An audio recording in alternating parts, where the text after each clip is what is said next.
I would like to raise, again, very clearly my concern that for 3 or 4 years of serving up here, when we had public comment, we always had a provision that the commissioners could give some interaction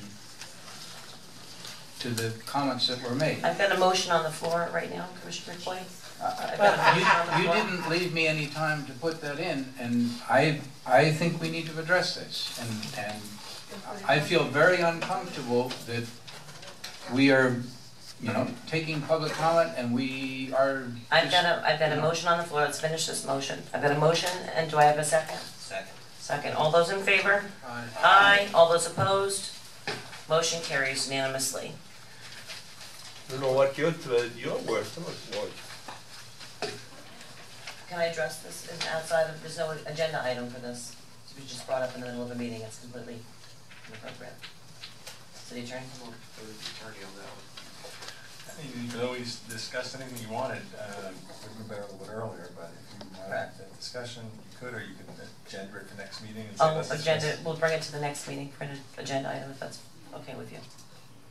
We're following the agenda as written, as should have been followed from the very beginning. If you go to any meeting, I encourage you to go to any other city or municipality in Palm Beach County, and you'll find there's no commissioner comments on public participation of non-agenda items. There's commissioner comments in regards to agenda items, but on non-agenda items, go to the county commission. There's no public opinion, there's no commissioner comments on public opinion.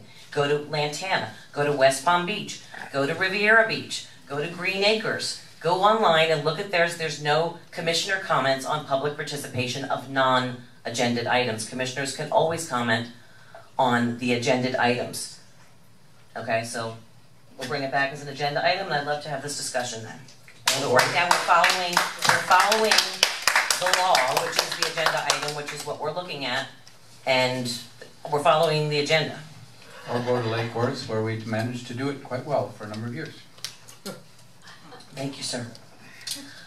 New business, authorize the city's public service department to design, engineer, and obtain construction phase services for the 6th Avenue South Improvement Project, federal to Dixie Highways. So moved. Second? Second. Jamie? Yes, it is. Did you want to just give a brief overview of it? Sure. So 6th Avenue South, this is one of the projects we actually had as part of our capital improvement program for 2015. Dixie to Federal is terrible. This is one of those areas, it's one of our 2 gateways off of 95. The water sewer department, they're actually going to be lining the sewer as part of this project as well. It will involve basically a mill and resurface, so we're not going to have to do a full reconstruction, which is why it's not extremely, the cost is not a lot compared to a full reconstruction. We'd also be fixing any of the sidewalks as well as curbing. It would include striping, traffic component as well. Vice Mayor? This is a remilling. How much of the life will we This get? is a mill and resurface. Mill and resurface. How long will, how many, excuse me, what's the life expectancy of the road when you're done? Much less than a neighborhood road because of the actual traffic would be on it, but the base is actually good, so we're only going to be cutting down and then putting two lifts of asphalt on top. So it'd be just as if we were going to redo a road itself. But you didn't answer my question. 15 to 20 years. Will we get at least 10 years, 10, 12? Oh, absolutely, absolutely. All right. And obviously we're going to have to maintain that though. Okay, thank you. Commissioner McCoy? I do understand that there's some issues with the road service between Dixie and Federal, but I guess my question is, you mentioned that 6th Avenue is one of our 2 gateways from 95 into the city. I would have said that the gateway portion of it is much more the split boulevard part that comes from west up to Dixie, and a lot less so Dixie to Federal. Things get sort of dispersed out by that point. And the reason I'm raising the issue is that I know from personal experience and from repeated communication from residents that 6th Avenue west of Dixie is a huge problem in terms of being a major divider north-south. And there are a lot of people that need to cross that road, and many of them on foot or on bicycle or with strollers.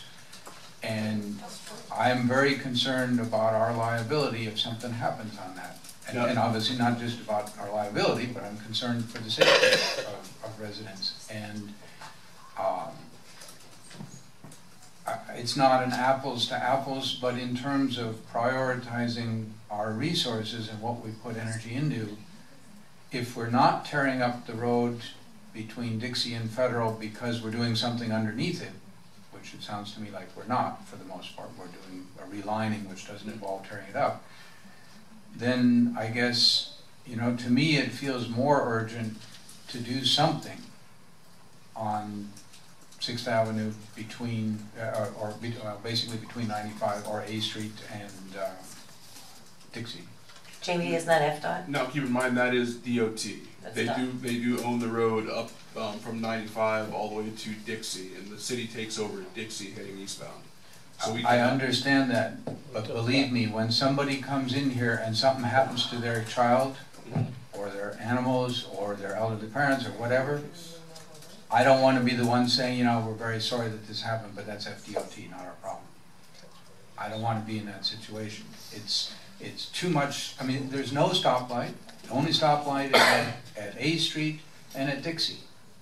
And nobody in their right mind who wants to go from north to south is going to hike all the way over to A Street or to Dixie. They're going to just go.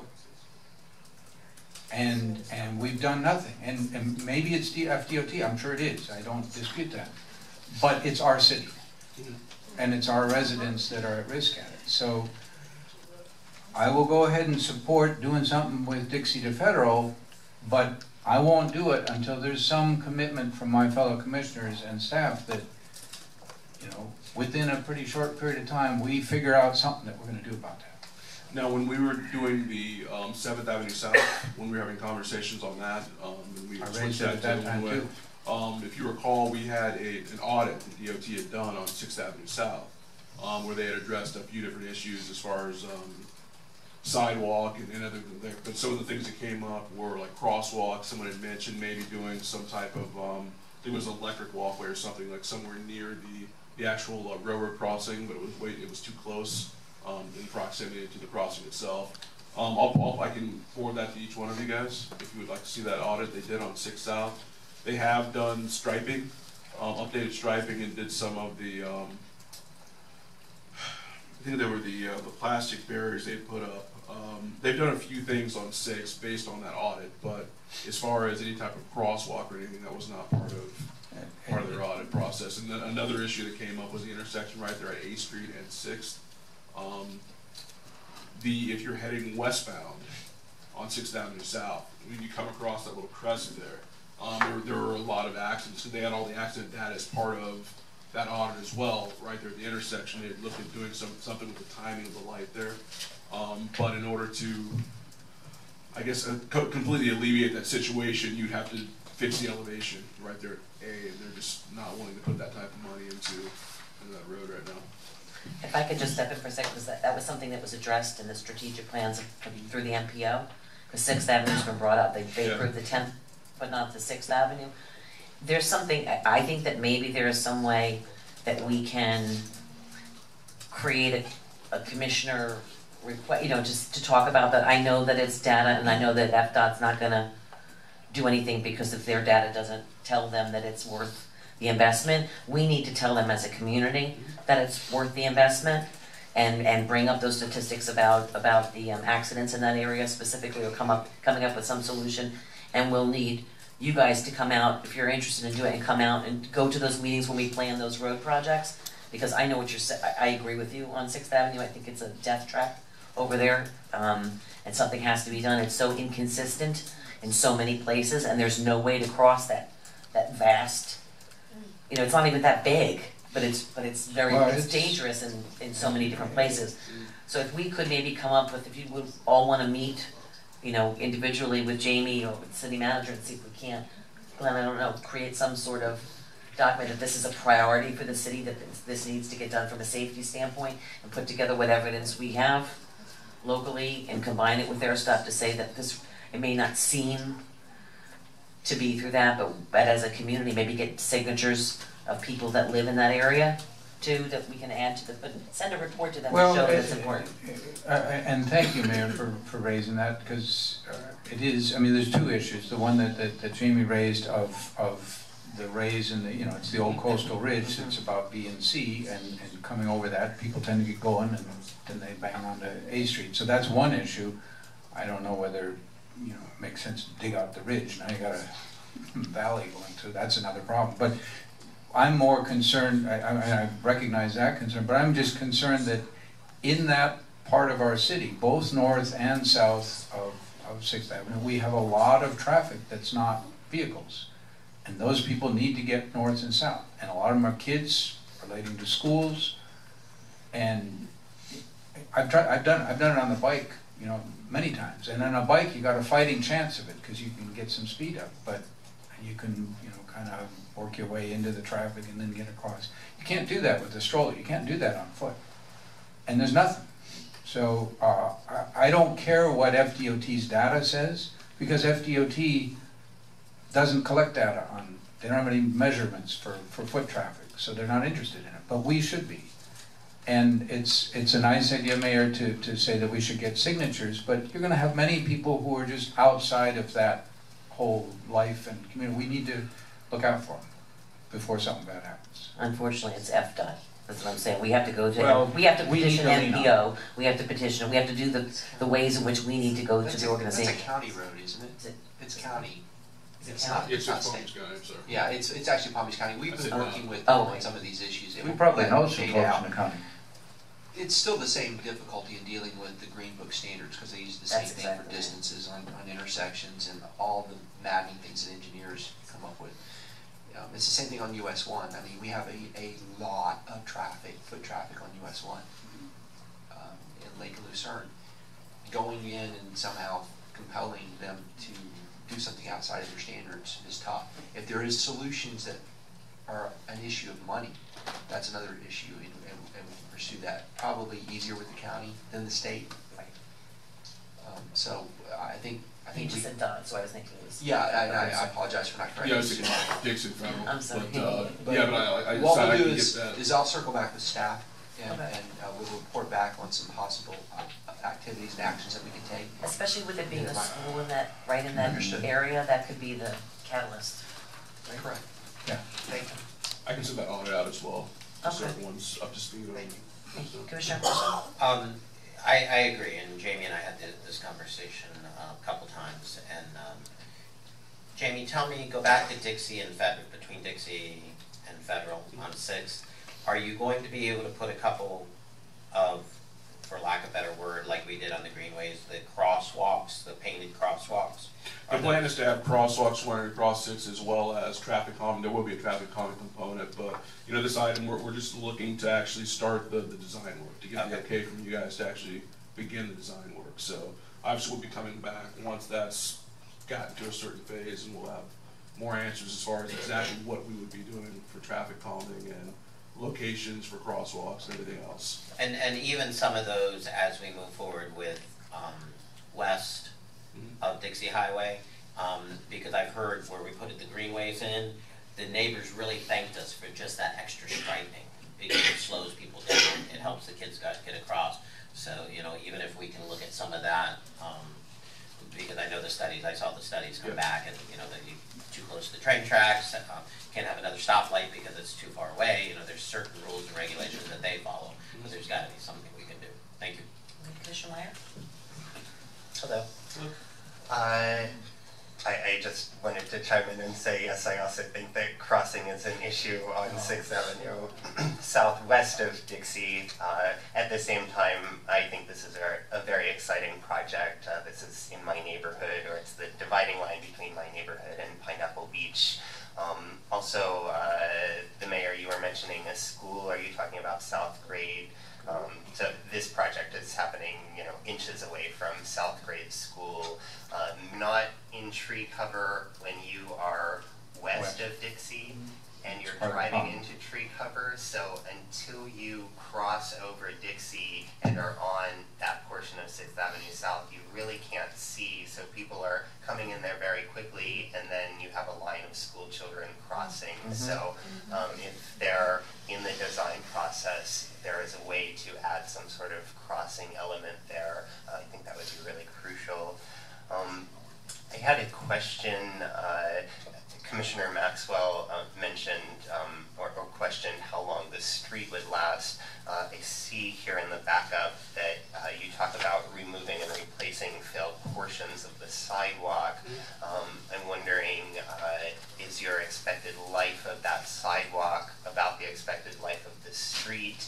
And maybe why are we not replacing the entire sidewalk? Will this...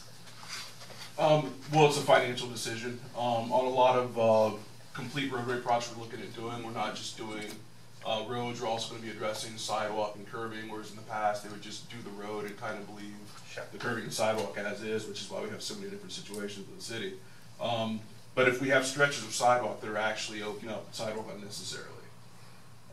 Same with curbing. If you have long stretches of curbing that's actually okay, and then you just have like a 20 or 30 foot section that needs to be redone, we can leave what's actually existing in good condition and then kind of save some funds that way. I think also, Commissioner, the life cycle on concrete is substantially longer than the asphalt, so unless somebody runs a big four-wheel drive truck up on it, but otherwise, Bicycles, they wear yeah, their sidewalks out.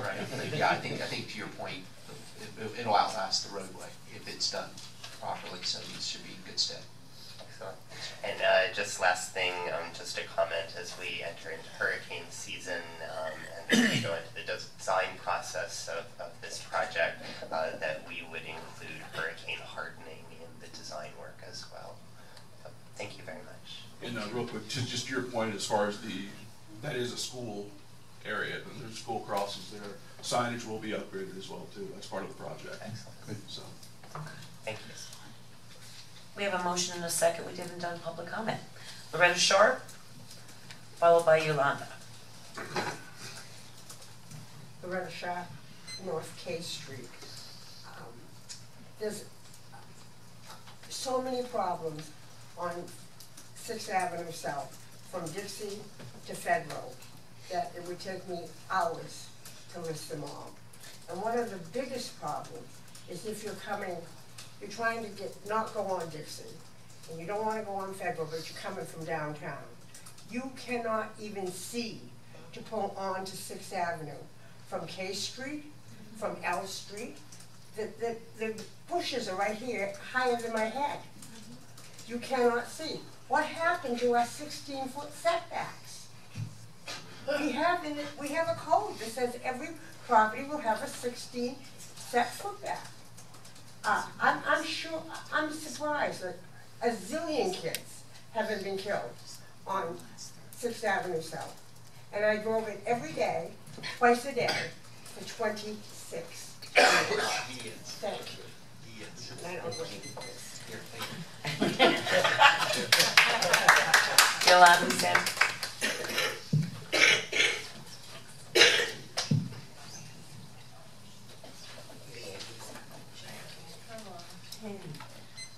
Yolanda Sanchez, I live on 6th and D. I agree with everyone. 6th and D is horrible, and I think it is pretty much a gateway into the community. I walk my children to school every day and have to walk them back, and the crosswalks are on South K on that side. I want to discuss a little bit about the roads from Dixie to Federal are quite bad. I'm pretty sure you know that. I'm glad to hear that there are some traffic calming things in the future, but I know that my area of 6th and D from A to F Street is a major problem, and no, you can't maneuver 4 children across that roadway. I would like to see maybe some traffic calming in the future. If you would like to invite any of the neighborhoods in that area, I'll be glad to do door to door. That's fine with me.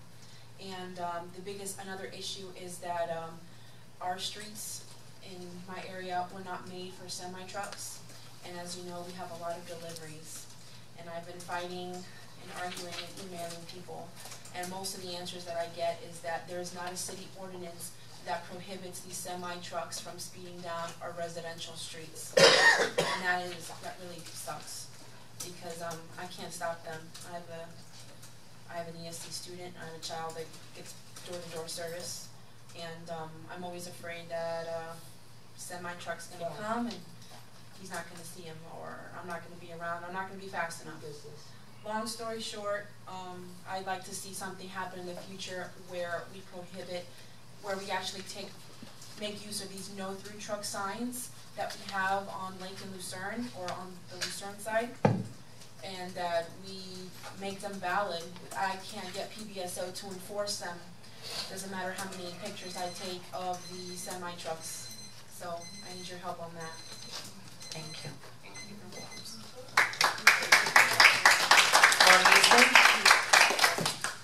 Mark Easton, 130 South H.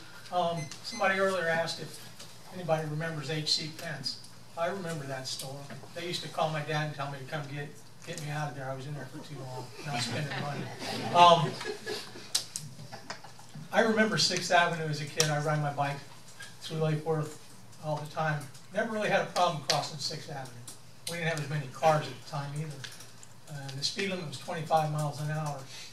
And one thing it might be easier to get the county to do is drop that back to 25 miles an hour and enforce it. It would take a couple weeks of heavy enforcement, but you would slow the traffic down. And people coming off I-95, you know, you've got that ankle memory, and your foot's a little heavy on the gas. But if there's blue lights flashing on the road, that tends to make ankle memory, gain amnesia. So consider, you know, one thing it would be a cheaper way right now and financially to reduce the speed limit from I-95 to US 1 to 25 miles an hour and go from there. I think that would be faster way to get it slowing accomplished, and it's a different road now than it was when I was a kid. I didn't have to jump a median to get across, and it was only 2 lanes. But we do have an issue there with safety and child safety and everything, as well as on Dixie Highway and 10th Avenue North also. But something does need to be done there, if you can work on that. Thank you. Thank you. I-95 wasn't there. Hey, Mike, It wasn't there. we would still have to petition the county then, even to change the speed limit, right? Well, understand that, and I keep referring to the Green Book, that's the engineering standards that we use in the state of Florida. The county will not consider changing the speed limit on a road without doing a study. And the study just really basically says that if they put out speed counters on a roadway and they measure the 80th percentile of the traffic traveling that roadway, they use that as setting the speed limit. They won't lower it. They may put it down there and actually raise it because they find that 80% of the cars are driving faster than 35 and 40 miles an hour. So it's kind of a double-edged sword. You got to be careful if you ask for them. Very rarely will they lower a road speed limit on something like that, because it becomes a hazard, according to the engineers, that you're making the road now unsafe because you're now forcing them to drive below what the comfortable speed is on the road. Sounds counterintuitive, but that's really the law. And that actually sets the actual category the road falls into, whether it's a thoroughfare, connected arterial. I only fill out 2. Mr. Tim Abacore. I only fill out 2. Mr. Tim, before we get discussing, sorry, I didn't have it. So that's one of the things. There was another topic. Well, we'll come back to that because Semis. we're closed out now. Semis, that was the We're other. closed out now for speakers. I thought you did that one. Peter Tim, North O Street, and yes, I am quite surprised. Mark Roos didn't get $150,000 to design this road. What happened? We're doing it in-house? Is Mark Roos gonna get mad at you people? You may get a piece of coal in your Christmas stocking if you don't hire them for $150,000. That would match the bump of coal that I'm going to give you for Christmas. So now you have 2 pieces of coal. Thank you. Commissioner Zerdy. Well, Commissioner, sorry. John Zerdy. I get used to that. Can't keep showing up. John Zerdy, South Palm. Thank you. I travel that a lot, because I'm traveling a lot up north and south of Lake Worth for projects and things. And it is a lot of people trying to jump across there, there's no doubt, but there is a light, and I don't know what the difference is between 10th Avenue North and South, 6th Avenue South is, but there's a second light on 10th Avenue North. And so I don't know what the difference is between the amount of traffic coming back and forth, but it would seem like with distances of stacking and everything else, why wouldn't it justify a potential light there? Just the same, I think it's D Street. So that would be a good comparison. Also, it is a 4-lane highway, so for pedestrians, that's just a real rough thing. Just like a railroad is tough. They own the railroad, they control that I-95. You can't run across I-95. 4-lane roads are tough. We got to remember also that it's important for South Federal Highway's success there, for that road coming in.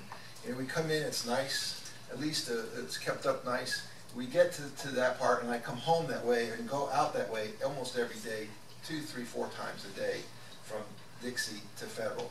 And it's terrible. I mean, it is a horrible road that way, but there's a lot of abandoned houses even on that road too. I mean, there's more than just a visibility triangle that Ms. Sharp was talking about.